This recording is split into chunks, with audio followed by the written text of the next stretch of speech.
Renault's improved third-generation Laguna claims to be smarter in more ways than one.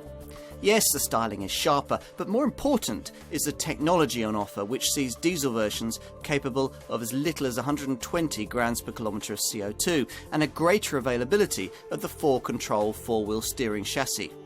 There's a smarter sat-nav and sound system too, which, added to the Laguna's existing strengths of comfort, space and quality, are all enough to rejuvenate its offering in the Mondeo-sized medium-range sector.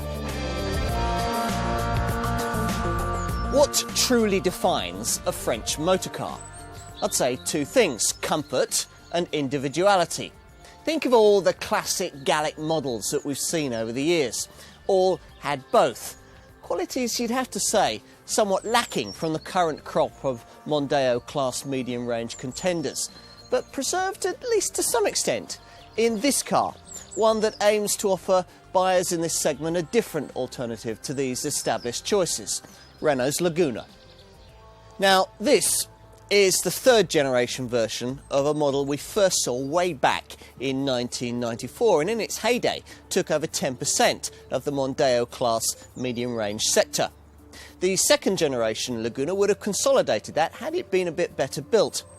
As it was, by the time we saw this Mark III model in 2007, interest had tailed off, not only in the Laguna, but also in the sector in which it competed, as customers drifted off to try SUVs, crossovers and MPVs. Which was a pity, as this Mark III was actually a very good car, beautifully built, and one of the few in its sector to rather refreshingly prioritise comfort over sportiness.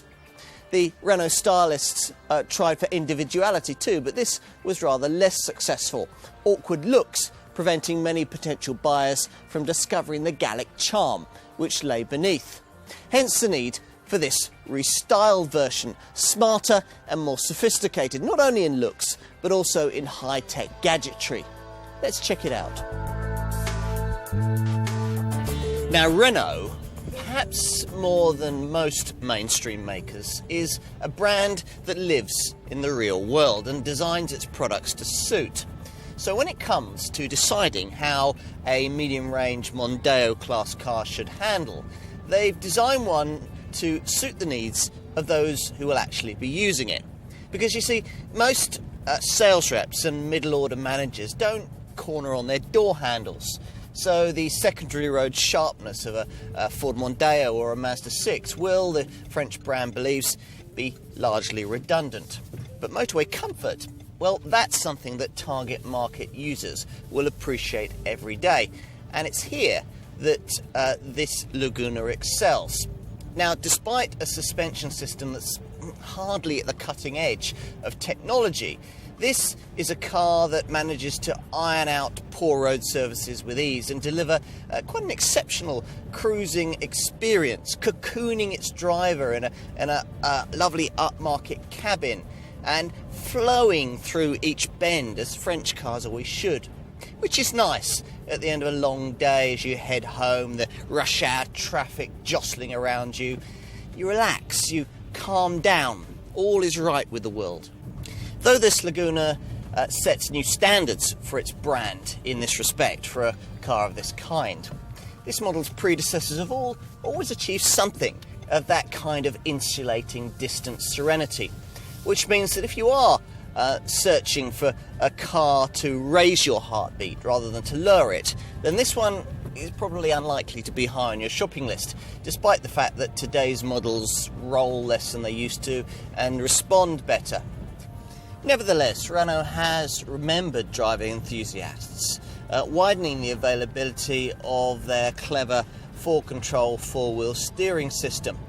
Now here, the rear wheels at speeds of over 38 miles an hour turn very slightly in the same direction as those at the front, sharpening turn-in and aiding stability, particularly in the kind of situation where at speed you might have to swerve to avoid a hazard. It's also a welcome bonus that at speeds of under 38 miles an hour, the rear wheels turn slightly in the opposite direction as those at the front, which means, particularly around town, you've got a car that's as manoeuvrable and easy to park as a little Clio. You'll need the pokiest DCI 180 variant to enjoy four-wheel steering, and since this model sits at the priciest end of the range, then most customers are likely to remain immune to this system's virtues, which is something of a pity. Were four-wheel steering to have been installed across the Laguna range, it could have given this model lineup a much-needed extra selling point. As it is, efficiency must rank alongside comfort as the other reason why you'd most likely choose this car. The engine lineup does, after all, stack up very well on paper.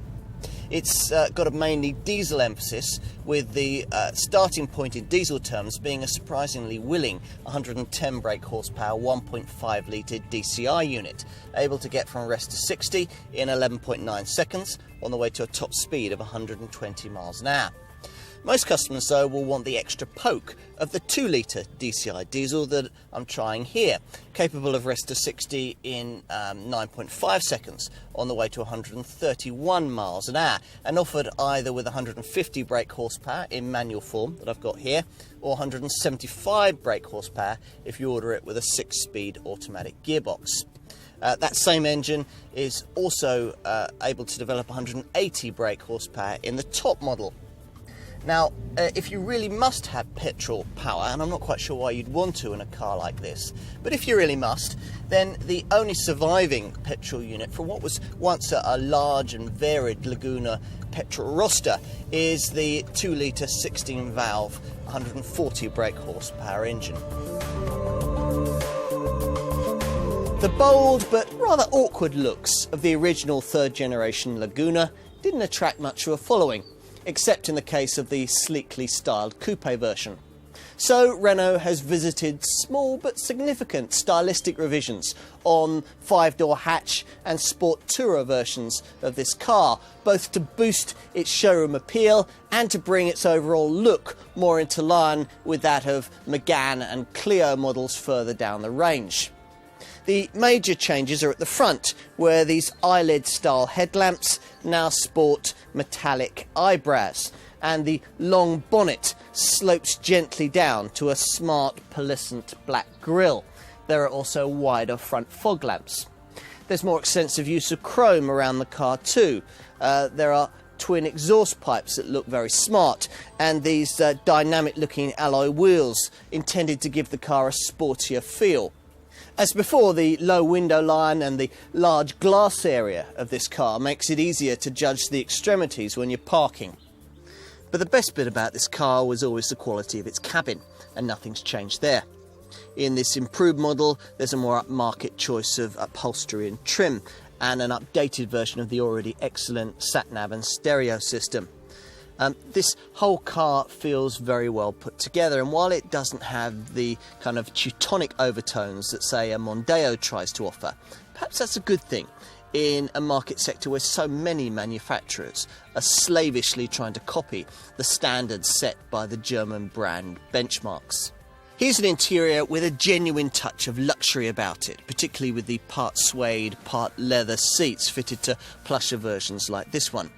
Though not all the materials used are high rent, the ones you interact with most of all are the satin soft touch material that's been used to coat the dash, feeling particularly fine. Now, most customers will opt for the multimedia Carminat TomTom sat-nav system that I've got fitted here, and it's controlled via a joystick that sits just below the central armrest with a functionality that works really well. In the back, where the swooping roofline has its drawbacks, there is slightly less space than you find in a comparable Ford Mondeo, which means that 3 adults are going to need to be quite friendly on longer journeys. But then, when was the last time you needed to pack your rear seat with 3 adults on a long journey in a car like this? For 2, it's perfectly acceptable and quite comparable to other cars in this class. It's a similar story when it comes to the boot. Now, other rivals can beat the 462-litre space on offer, but not by much, and the Superfold seat folding mechanism that enables you to extend it to 1,377 litres is reasonably well designed, and the seats fold reasonably flat. Now, if that's not enough, then the Sport Tour Estate model is able to extend its 501-litre boot to 1,593 litres in total. Renault Laguna pricing sits mainly in the £18,000 to £25,000 bracket, with the bottom end of that range buying you the entry-level 140 brake horsepower 2-litre petrol variant. But most Laguna customers are going to want a diesel, and to go from that to the least powerful DCI 1.5 is going to cost you about £1,250. Now, whichever Laguna you choose, there's the option of a Sport Tourer estate, as well as this 5-door hatch. The estate costing a premium of around £1,100 on top of whichever variant you go for. Oh, and if you're choosing between 150 or 180 brake horsepower DCI diesels, there's also the option of a pretty coupe model. And rivals to the mainstream hatch and Sport Tourer models? Well, let's start with the petrol version. An equivalent Ford Mondeo would cost you about the same, but it'll be less well equipped, as would the kind of Vauxhall Insignia in comparable form, which will cost you up to £1,200 more. Diesel Vauxhall Insignias are quite a bit more expensive than this Renault as well, and though a diesel Ford Mondeo might save you a little in comparison, it'll be less well equipped than a Laguna and probably offer you slightly less power. Whichever model you choose, 2-litre petrol, 1.5-litre diesel, 150 or 180 brake horsepower 2-litre diesel in 5-door hatch, Sport Tourer or even sleekly styled coupe body styles, you should find your Laguna to be decently equipped. All models come with a high-quality Archimedes MP3 compatible CD stereo with AUX input and steering wheel controls. You also get Bluetooth compatibility for your mobile phone, alloy wheels, all-round electric windows, air conditioning and front fog lights. Tempting options include this uprated Bose sound system and a particularly neat sat-nav setup, able not only to take traffic flow into account when calculating your route, but also to show you advanced views of junctions and lanes, picture your destination with a Google local search, and even warn you of forthcoming mobile speed checks. Safety-wise, all models get the latest ABS technology with brake assist and ESP stability control. Should all that fail, then the passive safety provision runs to double pressure, double chamber airbags fitted along with dual pre-tensioner seatbelts. Renault is also focused on side impact safety, fitting side impact thorax and pelvis airbags along with systems that are able to determine the force of any impact and adjust the release time of the safety systems accordingly. Unsurprisingly, this car scored the maximum 5 stars in the Euro NCAP safety tests. To help its owners locate the models with lowest emissions, Renault badges any model in this class with CO2 emissions of lower than 140 grams per kilometre with an Eco 2 badge, and there are plenty of those across this Laguna lineup with its fully Euro 5 engine compliant range. The especially green-fingered 1.5-litre DCI diesel 110 is a highlight, managing 60.1 miles to the gallon on the combined cycle and putting out no more than 120 grams per kilometre of CO2, which is pretty good for something Mondeo-sized. Even the 150 brake horsepower 2-litre DCI diesel that I'm driving here manages 54.3 miles to the gallon on the combined cycle and 136 grams per kilometre of CO2, which is slightly better than the equivalent Ford Mondeo and easily enough to see most owners get more than 600 miles out of a tank full of fuel. The reasons behind the petrol model's minority interest, the 2-litre 16-valve 140 brake horsepower version, well, they lie in its 173 grams per kilometre CO2 return and 37.7 miles to the gallon showing on the combined cycle, although that's still pretty much par for the course against obvious rivals. What else? Well, insurance groupings range between 21 and 27, and residual values are better than they used to be for the Mark II model, thanks to better build quality and a longer, more comprehensive warranty. Servicing intervals will be variable depending on how the car is driven, but you still should be able to cover at least 18,000 miles between dealership visits. This third generation Renault Laguna was always safe, comfortable and well built.